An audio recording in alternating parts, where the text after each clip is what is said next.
बीजापुर के कर्रेगट्टा की पहाड़ी पर नक्सलियों के खिलाफ सबसे बड़ा सर्च और सैनिटाइजेशन वाला ऑपरेशन चल रहा है। मतलब पूरा सफाया। फोर्स के हौसले और मुस्तैदी ने नक्सलियों को पस्त कर रखा है। नक्सली सरकार से शांति वार्ता के लिए बार बार पत्र के द्वारा मिन्नतें कर रहे हैं, गुहार लगा रहे हैं। नक्सली शांति वार्ता के लिए एक बार फिर पत्र जारी कर चुके, हफ्ते भर के भीतर दूसरा, और अगर अप्रैल में देखें तो ये 5वां लेटर है। अमित शाह की डेडलाइन के बाद 1 महीने में 5 बार पत्र नक्सलियों ने पहले कभी नहीं लिखा। अपने इस पत्र में नक्सलियों ने बिना किसी शर्त सरकार से वार्ता का प्रस्ताव किया, संविधान का हवाला दिया, जीने का अधिकार जताया और यह कहा कि बस सरकार समय बता दे कि कहां आना है।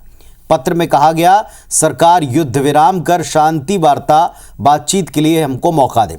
नक्सलियों के सबसे सुरक्षित ठिकानों में से एक कर्रेगुट्टा के पहाड़ पर हजारों जवान इस वक्त घेरे बैठे हैं। नक्सलियों के टॉप लीडर्स यहां छिपे बैठे हैं। 3 राज्यों के जवान पहाड़ी के ऊपर लगातार चढ़ाई कर रहे हैं और नक्सली अपनी जान बचाने सुरक्षित ठिकानों की तरफ कूच कर रहे हैं। इसी बीच नक्सलियों की तरफ से यह पत्र आया। इस पत्र में नक्सलियों को केंद्रीय कमेटी के प्रवक्ता अभय के हवाले से लिखा गया और इस पत्र में गुहार लगाई गई है कि बातचीत का मौका दें और सीज फायर करें।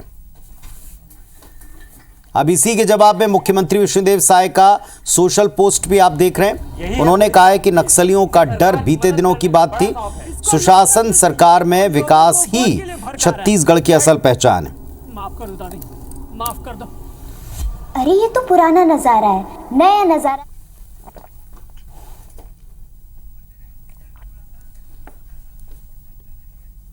तो सरकार से 5वीं बार निशर्त बातचीत की बात नक्सलियों ने कही और अब मुख्यमंत्री का एक्स पोस्ट आप देख रहे हैं और एक वीडियो भी आप देख रहे हैं। इस वीडियो को पोस्ट करते हुए सरकार जताना चाहती है कि जन अदालतें लगाकर पैरेलल सरकार चलाने वाला नक्सलियों का खौफ अब लोगों में नहीं है।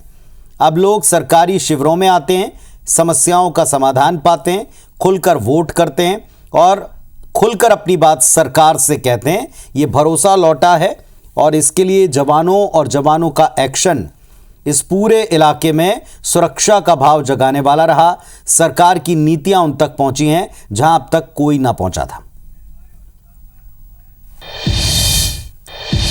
वहीं छत्तीसगढ़ के बीजापुर तेलंगाना बॉर्डर पर कर्रेगट्टा की पहाड़ी पर 8 दिनों से नक्सलियों के खिलाफ ऑपरेशन जारी है। इंटेलिजेंस ब्यूरो के डायरेक्टर तपन डेका इसी बीच रायपुर पहुंचे हैं और वरिष्ठ पुलिस अधिकारियों के साथ में उन्होंने एक मीटिंग ली। मुख्यमंत्री विष्णुदेव साय ने कहा कि कल छत्तीसगढ़ तेलंगाना बॉर्डर पर कार्रवाई की समीक्षा सरकार ने की है। बड़ा नक्सल ऑपरेशन चल रहा है, सरकार स्वीकार करती है। जवानों के साहस को सलाम करें जो इतनी गर्मी में डटे। कहा कि सुशासन सरकार में विकास पहचान बन चुका है। डिप्टी सीएम साहब भी कहते हैं कि नक्सली हथियार छोड़ें, विकास की मुख्य धारा से जुड़ें। कांग्रेस के पूर्व कैबिनेट मंत्री अमरजीत भगत ने पलटवार में कहा है कि नक्सल समस्या को लेकर पूरा प्रदेश समाधान चाहता है, लेकिन कार्रवाई में कोई निर्दोष ना मारा जाए, इसका ध्यान सरकार रखे।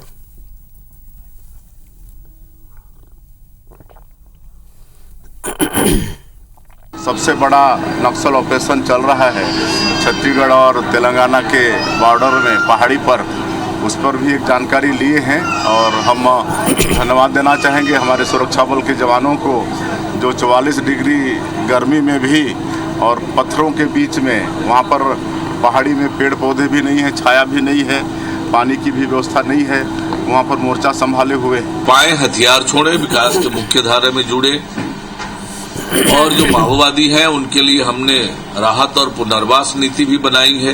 बीजापुर में जो ऑपरेशन चल रहा है, बड़ा ऑपरेशन चल रहा है, उससे ये भयभीत है और पिछले 14 महीनों में 15 महीनों में हमारी सरकार ने जो लगातार नक्सल उन्मूलन के लिए काम किया है, तो नक्सलियों में घबराहट है, भय है। ये जो समस्या है ये पूरे प्रदेश के लिए है और इसका समाधान पूरा प्रदेश चाहता है। सरकार जो कर रही है उसमें कहीं भी कोई विरोध नहीं है।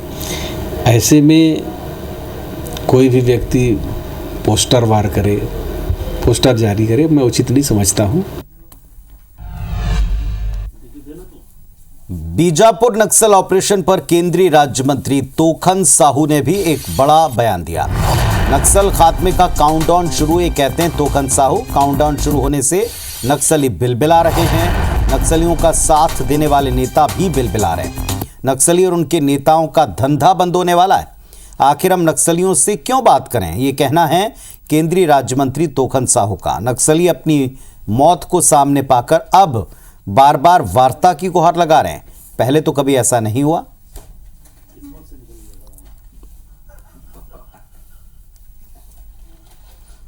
छत्तीसगढ़ में नक्सल मोर्चे को लेकर लगातार कार्रवाई हो रही है और इस बीच हमारे साथ आप देखिए केंद्रीय राज्य मंत्री तोखन साहू जी है। तोखन साहू जी, पिछले 7 दिनों से कर्रेगुड़ा पहाड़ जो तेलंगाना के बॉर्डर में लगा हुआ है वहां पर कार्रवाई हो रही है और इस बीच जो है तेलंगाना में भी हलचल देखने को मिला है। इस पूरे प्रक्रिया पर क्या कहेंगे? देखिए, माननीय गृह मंत्री जी ने कहा है कि 2026 तक नक्सल मुक्त हमारा देश होगा, तो ये काउंटडाउन चालू हो गया है। बड़ी कार्रवाइयां हो रही है और इसीलिए नक्सली बिलबिलाने लगे हैं और नक्सलियों को सपोर्ट करने वाले नेताओं भी बिलबिलाने लगे हैं। उनका धंधा बंद होने वाला है, इसीलिए इस तरह की बयानबाजी कर रहे हैं और 2026 मार्च तक ये पूरा प्रदेश और पूरा देश नक्सल मुक्त प्रदेश होगा। हमारे पूरे जवान पूरी मुस्तैदी के साथ, पूरी बहादुरी के साथ लड़ रहे हैं। सर, वो कह रहे हैं कि नक्सलियों से बातचीत करनी चाहिए। केसीआर है तेलंगाना के पूर्व सीएम, कल एक जो शांति वार्ता समिति वहां के वर्तमान सीएम रेवंत रेड्डी से मुलाकात करती है, कैसे देखें? भाई क्यों बात करें, क्यों उनसे बात करनी चाहिए? जब वो देख रहे हैं कि मौत उनके सामने है तब ये बात करने के लिए तैयार हो रहे हैं। और क्यों उनका नेता सपोर्ट कर रहे हैं? इन्हीं नेताओं के सपोर्ट के कारण ये नक्सली पनपे बढ़े। अब उनका दुकानदारी, उनका धंधा बंद होने वाला है, इसलिए इस तरह की बयानबाजी कर रहे हैं। तो आपने सुना केंद्रीय राज्य मंत्री तोखन साहू जी को, जो बता रहे हैं कि मार्च 2026 की डेडलाइन पर सरकार काम कर रही है और उन्होंने ये भी कहा कि कुछ लोग और नक्सली जो है अब बिलबिलाने लगे हैं, क्योंकि जैसे जैसे काउंटडाउन शुरू हो रहा है अब देखना होगा कि सरकार ने ये तारीख तय कर दी है, नक्सल खत्म होंगे छत्तीसगढ़ और पूरे देश से। कैमरा में लखन शर्मा के साथ सौरभ सिंह परियार, IVS24 रायपुर। और पहलगाम आतंकी हमले पर कांग्रेस के विशेष सत्र बुलाने की मांग जोर पकड़ रही है, जिस पर प्रदेश में भी अब राजनीतिक बयान आ रहे हैं। डिप्टी सीएम अरुण साहब ने कहा कि विपक्ष इस मौके पर राजनीति की कोशिश में है।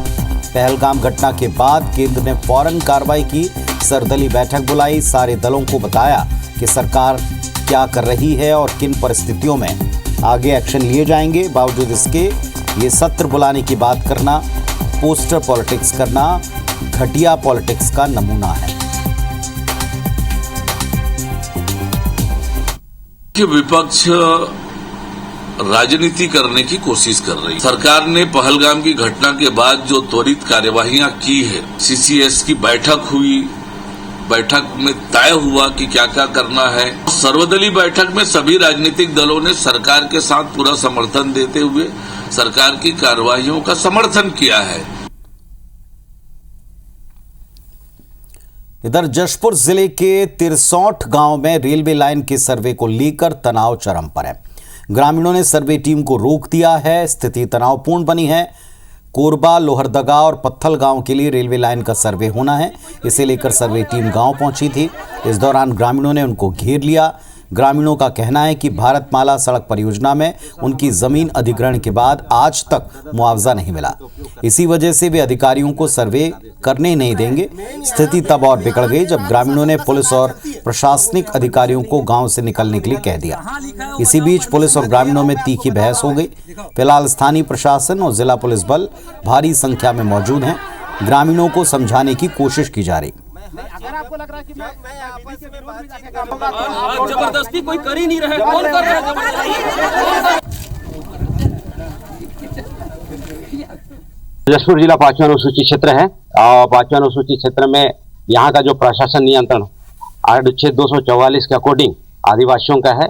आदिवासियों का समर्थन होने के बाद में यहाँ पे किया जा सकता है, लेकिन प्रशासन ने अधिक्रमण करते हुए आदिवासियों की यहाँ पे मान्यता से पूर्व यहाँ पे सर्वे करने आई है, उसका हम लोग यहाँ पे विरोध कर रहे हैं। पहले भी यहाँ पे तिरसोट में ही मतलब बांध सर्वे में जमीन घुसा, उसके बाद में भारतमाला सर्वे में चला गया, अभी रेलवे सर्वे में जाएगा, तो हम आदिवासी कहाँ जाएंगे? इसीलिए हम देना नहीं चाहते हैं, इसीलिए हम विरोध कर रहे हैं। रेलवे बोर्ड द्वारा सर्वे के लिए रेलवे के अधिकारियों को यहाँ भेजा गया था और उसी के तहत वो सर्वे के लिए यहाँ आए हुए हैं और कुछ ग्रामीणों के द्वारा विरोध किया गया है, तो उनको समझाइश देकर इस कार्य को पूरा किया जाएगा।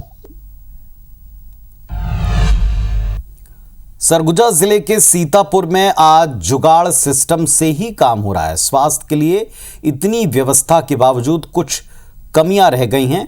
सीतापुर सामुदायिक स्वास्थ्य केंद्र में कई महीनों से एम्बुलेंस सेवा ठप है। मरीजों को आपातकाल होने पर काफ़ी दिक्कतें झेलनी पड़ती हैं। मजबूरन निजी एम्बुलेंस को अनाप शनाप कीमत पर किराए पर लेना पड़ता है। मुश्किल वक्त में 108 एम्बुलेंस वाहन न मिलने से मरीजों के लिए बड़ी आफत होती।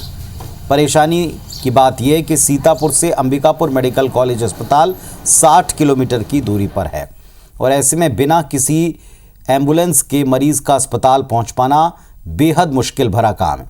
खुद स्वास्थ्य अधिकारी मानते हैं कि अस्पताल की एम्बुलेंस खराब है, मरीजों को सेवा नहीं मिल पा रही है और वे दिक्कत का शिकार है।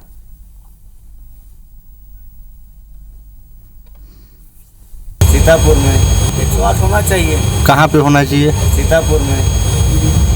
दिक्कत नहीं होगा उससे? हाँ, उससे दिक्कत नहीं होगी। यहाँ 108 की सुविधा है, लेकिन फ़िलहाल वो रिपेयरिंग के लिए गई, तो इसके कारण हम लोग के यहाँ हमेशा दिक्कत रहता है, क्योंकि यहाँ एक्सीडेंट केस बहुत केस आते हैं। तो कोशिश करेंगे, पहले तो उसकी स्थिति देख लेते हैं कितने दिन में क्या आएगी, नहीं तो आगे पत्राचार कर गाड़ी मंगाने की सुविधा के लिए लिखेंगे।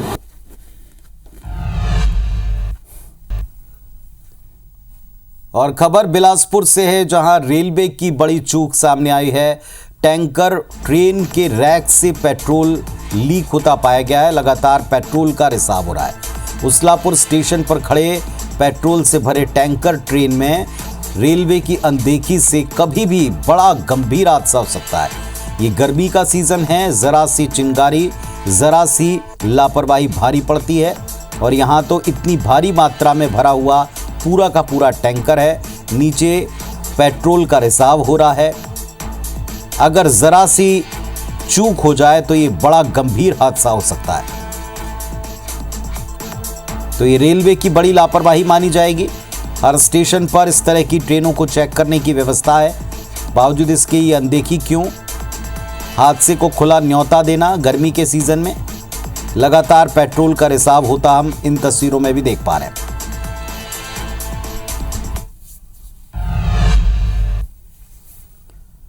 और रायगढ़ से खबर आपको दे रहे हैं। हाथियों का एक वीडियो सामने आया है। रायगढ़ में हाथियों की मॉनिटरिंग करने के लिए एक नई व्यवस्था की गई और एक ड्रोन वीडियो इस वक्त आप देख पा रहे हैं। इस ड्रोन वीडियो में 100 से अधिक हाथी जंगल में घूमते विचरण करते दिख रहे हैं। एक नई टेक्नोलॉजी के साथ वन विभाग इनकी निगरानी कर रहा है। इस ड्रोन कैमरे में थर्मल इमेज के जरिए हाथियों की निगरानी की जा रही। ये थर्मल स्कैनिंग करके पता लगाया जा रहा है कि हाथी कहाँ कहाँ हैं और विचरण कर रहे हैं। तो ये जो आप देख पा रहे हैं, ये ड्रोन कैमरा और उसमें भी थर्मल मैपिंग की व्यवस्था है, थर्मल इमेज की व्यवस्था है, उसी से पिक्चर ली गई है। हाथियों का घूमते हुए ड्रोन से वीडियो सामने आया। इससे ये तो पता चल जाएगा कि दल कहाँ है और किस तरफ मूव कर रहा है, लेकिन क्या इसका फ़ायदा ग्रामीणों को मिल पाएगा? क्या पहले से अलर्ट पर वे अपनी और जानमाल की सुरक्षा कर पाएंगे? ये सबसे महत्वपूर्ण होगा। फिलहाल इस नई टेक्नोलॉजी से ही रायगढ़ में निगरानी की जा रही।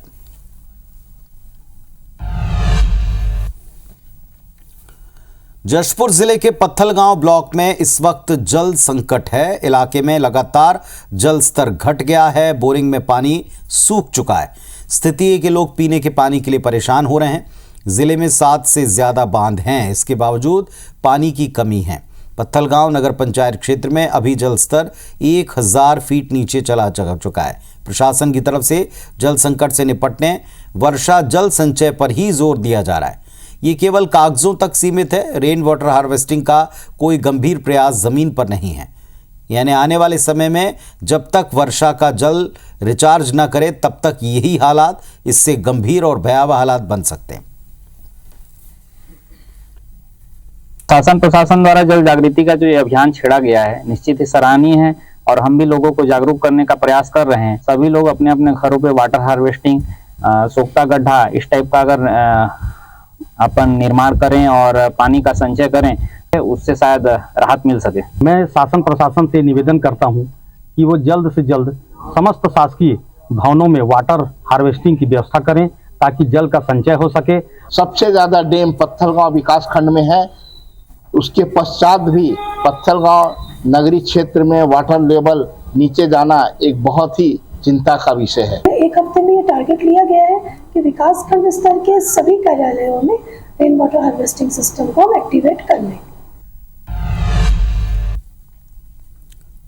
कांकेर जिले के पखानजोर में पानी के लिए लोग परेशान हैं, त्रस्त हैं। ग्राम पंचायत मेंढरा में आश्रित गांव मुदला के लोग पिछले 2 महीने से साफ पीने के पानी के लिए जूझ रहे हैं। इतना ही नहीं, ग्रामीण आधा किलोमीटर चलकर नदी पहुंचते हैं, पीने का पानी लेकर आते हैं। पखानजोर के मुदला गांव में 20 घर और 138 कुल लोगों की संख्या है। हैंडपंप है लेकिन 2 महीने से ये भी सूख चुका है। ग्रामीणों के मुताबिक कई बार विभाग को जानकारी दी, जिम्मेदार कोई सुध नहीं लेते, कोई अधिकारी नहीं आता। ग्रामीण मजबूरन अपनी प्यास बुझाने दूर नदी से पानी लाते हैं। यहाँ समस्या तो बहुत है, पानी यहाँ नहीं है, पीने के लिए नल खराब है, सुधारने के लिए नहीं आ रहा है। विभाग वाले से बातचीत तो नहीं हुआ, यहाँ आया नहीं कोई, तो किससे बात करेंगे। हमको पानी का समस्या हो रहा है, उसके लिए जल्द से जल्द ठीक हो जाए। मोटर निकाल के लेकिन वहाँ से बहुत दिन से हो इसे पानी मोटर उटर नहीं नाने भाई पानी की समस्या, बिजली जाए में बोर चालू ना के नदी हो जाए। पानी की समस्या है यहाँ पे, जल्द से जल्द पानी का व्यवस्था हो जाए तो अच्छा रहेगा। कहाँ से पानी पी रहे हैं? नदिया से। कितना दूर है? आधा किलोमीटर है। इधर धमतरी का गंगरेल बांध मिनी गोवा के नाम से प्रचारित होता है, मशहूर है। फन और बोटिंग करने दूर दूर से सैलानी आते हैं। इको टूरिज्म के कई विकल्प हैं। इको टूरिज्म और कंजर्वेशन को बढ़ावा देने की कवायद शुरू हो गई। कलेक्टर के नेतृत्व में अधिकारियों की टीम ने गंगरेल बांध में थेमली टापू, फूटा हामुड़ा और लहसुनवाही नर्सरी का निरीक्षण किया। टीम ने इन जगहों पर इको टूरिज्म प्लेस के लिए विकल्पों की तलाश की। थेमली टापू को विकसित कर गंगरेल बांध रूट को जोड़ा जाएगा। साथ ही रंग बिरंगी तितलियों के लिए बटरफ्लाई जोन, प्रवासी पक्षियों के क्षेत्र को संरक्षित करने की प्लानिंग है। धमतरी जिला घने जंगलों से घिरा है, इसीलिए विदेशी और विलुप्त प्रजाति के प्रवासी पक्षी अपना बसेरा यहीं पर ढूंढते हैं, अक्सर आते हैं। थेमली को स्पेशली डेवलप करने के लिए हम लोग काफी प्रयास ये कर रहे हैं और ये एक बर्ड्स के लिए बहुत इंपॉर्टेंट साइट है। बर्ड्स के लिए वहाँ पे पोटा मोड़ा भी है। हाँ, वहाँ पे बटरफ्लाई जोन का भी हम लोगों ने थेमली आइलैंड में प्रपोजल उसमें बनाया हुआ है। टेंटिंग कैंपिंग कर पाए और butterfly zone, bird watching, space watching, ये सब चीजें हम लोग ये कराने के लिए एक होलिस्टिक प्रपोजल हम लोग बना रहे हैं उसका। तो बहुप्रतीक्षित मांग है कि इसका सर्वांगीण विकास होना चाहिए था। मात्र किनारे में मोटर बोट चला देने से या 1-2 रिसोर्ट खोल देने से इसका विकास नहीं होता है, क्योंकि बहुत बड़ी संख्या में आ रहे हैं और इसका समुचित अगर विकास हो तो बहुत बड़ी संख्या में पर्यटक आएंगे और बड़े राजस्व की प्राप्ति होगी राज्य सरकार को। नहीं, ये लोकेलिटी वगैरह बहुत बढ़िया है। मतलब बेसिकली वो मन में खुश आते हैं ना पानी दिखने का। हम लोग का चेन्नई में समुद्र है, उसे कैसा हमसे बराबर इधर हमको मिलता है, ऐसा टाइप का फीलिंग है। नहीं, इतना अच्छा सुविधा इधर है, इधर डेवलप करने का मौका मिल रहा है तो करने का तो सही है।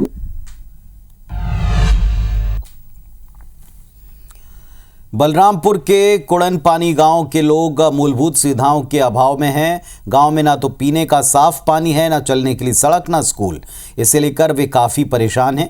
अधिकारी और जनप्रतिनिधि कई बार आवेदन सौंपते हैं, लेकिन उनकी मांगों पर कोई ध्यान नहीं दिया जा रहा।